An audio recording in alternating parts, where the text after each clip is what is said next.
नमस्कार. आज आपण नवनाथ भक्तिसारामधली एक अशी जबरदस्त गोष्ट ऐकणार आहोत. ही गोष्ट आहे एका अशा योगीची जे पाप आणि पुण्य या दोन्हीच्या पलीकडे गेले होते आणि त्यांचा सामना झाला तो थेट देवीच्या 8 महाभयंकर रक्षकांशी.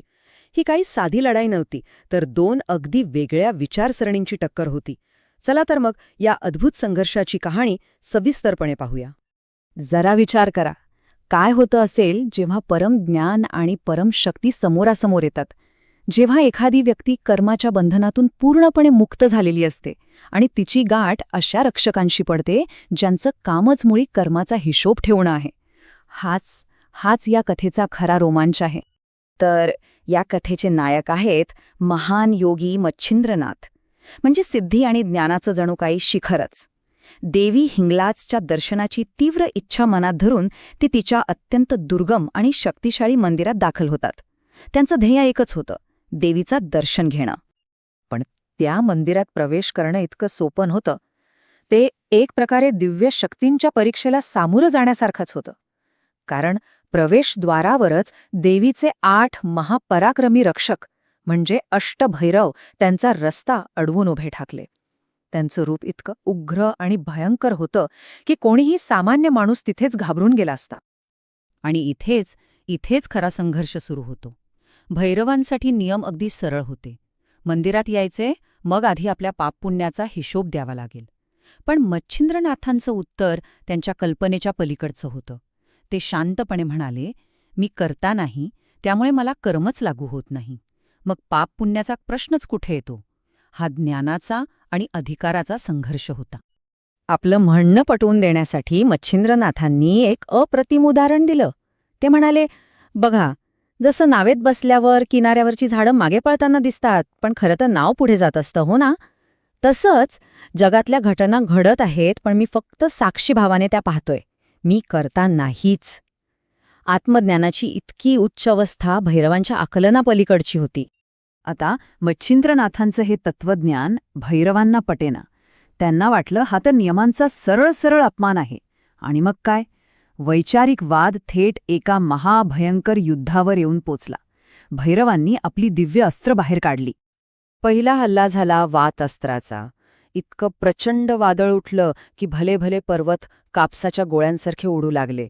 सर्वत्र फक्त धुळीचं आणि वाऱ्याचं साम्राज्य पसरलं होतं. ते वादळ शांत होते न होते तोच भैरवांनी काम अस्त्र सोडलं. या अस्त्रातून निघणाऱ्या तीव्र वासनेच्या लहरी इतक्या प्रभावी होत्या की देव, दानव आणि मोठमोठे ऋषीसुद्धा आपल्या तपश्चर्येतून विचलित झाले असते. त्यानंतर आला वासवस्त्राचा प्रहार. यातून निघालेल्या ऊर्जेच्या धक्क्याने अक्षरशः संपूर्ण ब्रह्मांड हादरलं. असं वाटत होतं जणू काही विश्वाच्या केंद्रस्थानीच कोणीतरी घाव घातलाय. आणि मग प्रकट झाले असंख्य विषारी राक्षसी साप. नाग अस्त्राने आसमंतात भीतीचा आणि विषाचा असा काही काळोख पसरवला की बस. भैरव इथेच थांबले नाहीत. त्यांनी ब्रह्मास्त्र, रुद्रास्त्र, दानवास्त्र आणि अखेरीस प्रत्यक्ष मृत्यूचं शस्त्र असलेलं कृतांतरास्त्रही बाहेर काढलं. एकामागून एक विनाशकारी शक्तींचा मारा मच्छिंद्रनाथांवर सुरू झाला. पण ह्या विनाशकारी हल्ल्यांना मच्छिंद्रनाथ सामोरे कसे गेले असतील? भीतीने नाही, क्रोधाने अजिबात नाही, तर त्यांच्या चेहऱ्यावर पूर्ण शांतता होती, एखाद्या अविचल योगीप्रमाणे. त्यांनी प्रत्येक अस्त्राला अत्यंत शांतपणे उत्तर देण्यास सुरुवात केली. आणि त्यांचं उत्तर बघा, किती अचूक होतं. प्रत्येक अस्त्रासाठी त्यांच्याकडे एक परिपूर्ण तात्विक प्रतिअस्त्र तयार होतं. वाऱ्याच्या वादळाला त्यांनी पर्वताच्या स्थिरतेने रोखलं. वासनेच्या अग्नीला विरक्तीच्या पाण्याने शांत केलं. नागांचा नाश करायला गरुड अस्त्र वापरलं. आणि सर्वात महत्त्वाचं, मृत्यूच्या अस्त्राला त्यांनी जीवन देणाऱ्या संजीवनी अस्त्राने उत्तर दिलं. हा केवळ शक्तीचा नाही, तर ज्ञानाचा विजय होता. आपले 8च्या 8 महारक्षक पराभूत झालेले पाहून आणि मंदिराच्या परिसरात सुरू असलेला हा प्रचंड कल्लोळ पाहून स्वतः देवी हिंगलाज तिथे प्रकट झाली. तिला हे जाणून घ्यायचं होतं की तिच्या राज्यात इतकी उलथापालत करण्याची हिंमत नक्की कोणी केली. आता मच्छिंद्रनाथ काय करणार? भैरवांना संपवणार? नाही. त्यांनी आपलं सामर्थ्य दाखवण्यासाठी एक वेगळाच मार्ग निवडला. त्यांनी मोहनास्त्र नावाचं एक असं अस्त्र वापरलं जे इजा नाही करत, फक्त मनावर प्रभाव टाकून भ्रम निर्माण करतं. आणि गंमत म्हणजे हे अस्त्र त्यांनी भैरवांवर नाही तर देवीच्या सेविकांवर चालवलं. या अस्त्राचा परिणाम मोठा गमतीशीर होता. देवीच्या सेविका अचानक विचित्र वागू लागल्या. कोणी बेभान होऊन नाचू लागलं, कोणी दगडाला बाळ समजून कडेवर घेतलं, तर कोणी झाडांनाच उपदेश देऊ लागलं. यातून मच्छिंद्रनाथांनी हे सिद्ध केलं की ते विनाश न करताही परिस्थितीवर पूर्ण नियंत्रण मिळवू शकतात. हा सगळा प्रकार पाहून देवी अचंबित झाली. तिने रागाने विचारलं, कोणाची हिंमत झाली माझ्या भैरवांना हरवण्याची आणि माझ्या दरबारात असा गोंधळ घालण्याची? आणि मग देवीची नजर शांतपणे उभ्या असलेल्या मच्छिंद्रनाथांवर पडली. आपल्या दिव्य दृष्टीने तिने एका क्षणात ओळखलं की हा कोणी सामान्य योगी नाहीये. हे तर साक्षात महान ऋषी, कवी राजा कवी नारायण यांचाच अवतार आहेत. आणि हे कळताच तिचा सगळा क्रोध शांत झाला. मच्छिंद्रनाथांची दिव्यता ओळखूनही देवीने त्यांच्या सामर्थ्याची जगाला प्रचिती यावी म्हणून एक अंतिम परीक्षा घेण्याचं ठरवलं. तिने त्यांच्याकडे त्यांच्या अफाट शक्तीचं एक शेवटचं प्रदर्शन करण्याची विनंती केली. ही परीक्षा तर अकल्पनीय होती.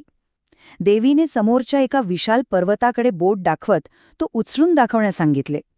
मच्छिंद्रनाथांनी स्मितहास्य करत वायुअस्त्र चालवले आणि तो अख्खाच्या अख्खा पर्वत एखाद्या फुग्याप्रमाणे आकाशात तरंगू लागला. इतकंच नाही तर त्यांनी त्याला पुन्हा एकदा अगदी अचूकपणे त्याच्या मूळ जागी परत आणून ठेवलं. हे पाहून देवीने मान्य केलं की त्यांची शक्ती खरोखरच सर्वोच्च आहे. या अद्भुत पराक्रमाने देवी इतकी प्रसन्न झाली की तिने मच्छिंद्रनाथांना केवळ मंदिरात प्रवेशच दिला नाही, तर वरदान म्हणून 2 नवीन अत्यंत शक्तिशाली अस्त्रही भेट दिली. ज्ञानाचा शक्तीवर झालेला हा एक परिपूर्ण विजय होता. ही कथा आपल्याला एका मूलभूत प्रश्नावर आणून सोडते. खरी शक्ती म्हणजे नेमकं काय? भैरवांच्या विनाशकारी अस्त्रांमध्ये होती की त्या प्रत्येक अस्त्राला शांत करणाऱ्या मच्छिंद्रनाथांच्या ज्ञानात होती? आजच्या जगातही विध्वंसक शक्ती आणि संयमाची शक्ती यातला संघर्ष सतत सुरू असतो. तर मग विचार करण्यासारखी गोष्ट आहे, खऱ्या अर्थाने शक्तिशाली होणं म्हणजे नेमकं काय?